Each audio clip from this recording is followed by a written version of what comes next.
tal? Bienvenidos a Irradiando. Yo soy Xiomara Rafaele. ¿Y qué tenemos para hoy? Bueno, han sido semanas agitadas, con los pelos de punta por el voto de confianza al gabinete Vázquez. Sin embargo, otras cosas importantes también han pasado. En el primer bloque hablaremos de la intervención de las Fuerzas Armadas en Lima. En el segundo, sobre los pacientes con enfermedades raras y cómo enfrentan el desabastecimiento de medicamentos. Finalmente, en el tercer bloque, a propósito del Día Internacional para ponerle fin a la impunidad de los crímenes contra periodistas, cifras e informes de la ONU. No te desconectes de la programación y comencemos. Mucho se ha hablado durante la semana de la intervención de las Fuerzas Armadas en apoyo a la Policía Nacional del Perú. Muchos candidatos incluyeron esto en sus discursos para atraer a la ciudadanía durante sus campañas. Si algo es innegable, es que Lima, en general, presenta altos niveles de inseguridad. El Observatorio Ciudadano Lima Cómo Vamos sostiene, según su última encuesta, que la inseguridad ciudadana se mantiene por 10º año consecutivo como el problema más importante de la ciudad, con un 7.8%. Bien, tengamos algo en claro antes de abordar ese tema, en relación a la inseguridad. Un tema es la percepción que se tiene sobre ella y otra la realidad. Por ejemplo, 8 de cada 10 limeños sostienen que Lima es una ciudad insegura. Sin embargo, si nos atenemos a la realidad, el promedio de crímenes durante la pandemia ha aumentado, lo cual resulta contradictorio. Se supone que debido a las medidas de aislamiento y restricción social en las calles, las cifras debieron disminuir. Lamentablemente no ha sido así. En Lima, una vida puede costar tan solo 200 soles. El sicariato ha sido una constante en Lima por lo menos en los últimos 15 años. Según la División de Homicidios de la Policía, en el 2019 se cometieron 109 asesinatos por encargo en Lima y 75 en el Callao. En el 2020 hubo 146 crímenes a sueldo solo en la capital, mientras que en el Callao, de los 127 homicidios, 57 fueron por sicariato. Solo entre enero y mayo del 2021 fueron perpetrados en Lima 114 asesinatos bajo esta misma modalidad. Como vemos, en vez de mejorar, las cosas han empeorado escandalosamente.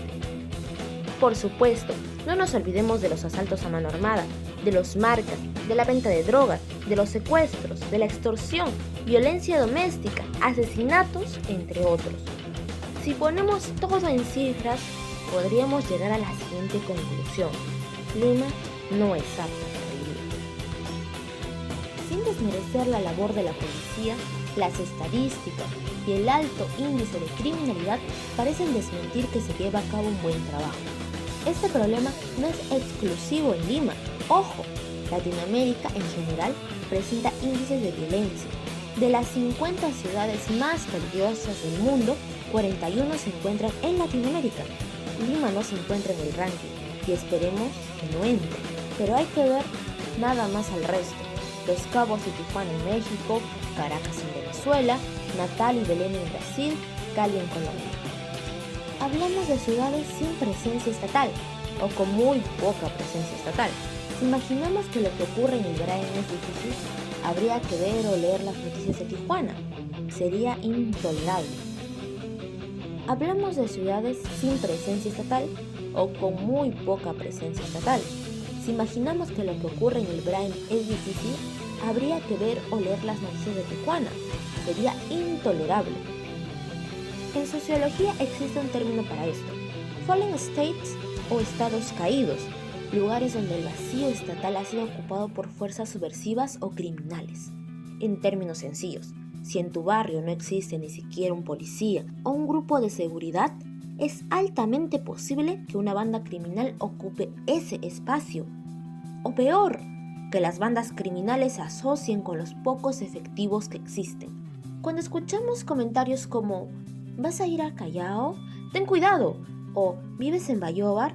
En Trapiche, se nos vienen a la mente asociaciones de peligrosidad, casi como si la idea fuera natural. Las noticias suelen ser abrumadoras, y si se presentan con frecuencia bloques sobre robos o muertes, es natural asociar lugares con peligros. La táctica parece sencilla entonces. ¿Por qué no mandar a las Fuerzas Armadas para que resguarden las calles? Como sabemos, las Fuerzas Armadas incluyen al Ejército del Perú, a la Marina de Guerra y a la Fuerza Aérea, los pesos pesados. Instituciones que se encargan de resguardar fronteras, de combatir contra el narcotráfico. Las Fuerzas Armadas no han sido diseñadas para actuar en las calles. ¿Por qué? Sería la pregunta. Porque sencillamente esas son funciones que le corresponden a la policía y al Poder Judicial. Como se mencionó, estas instituciones fallan. Pueden haber distintas razones para eso, pero una cosa es segura, no cumplen con los objetivos. Sin embargo, para que las Fuerzas Armadas ingresen a las calles se necesita la suspensión de derechos. ¿Suspensión? Sí.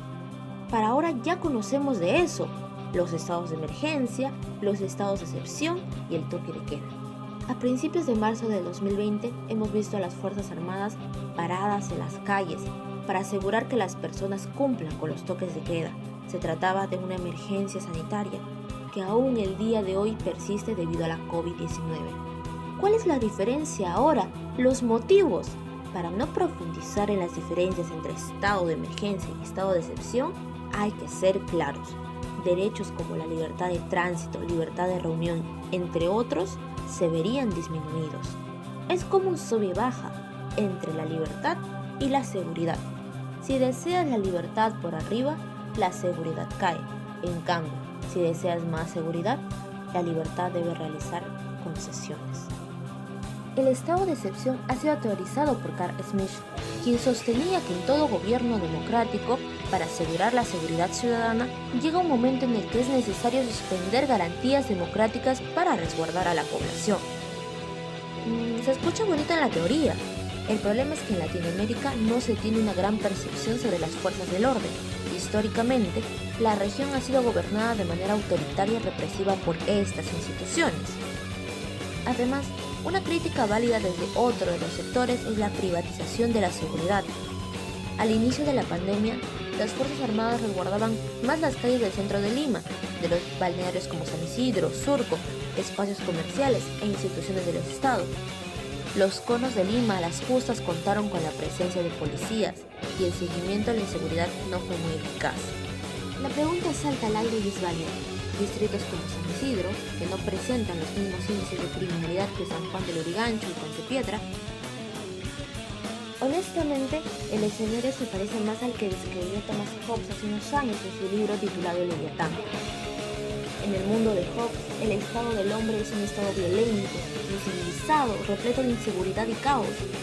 No existe el consenso que plantea Rousseau en el contrato social, ese mundo artificial donde todos se cogen de las manos y deciden formar la democracia.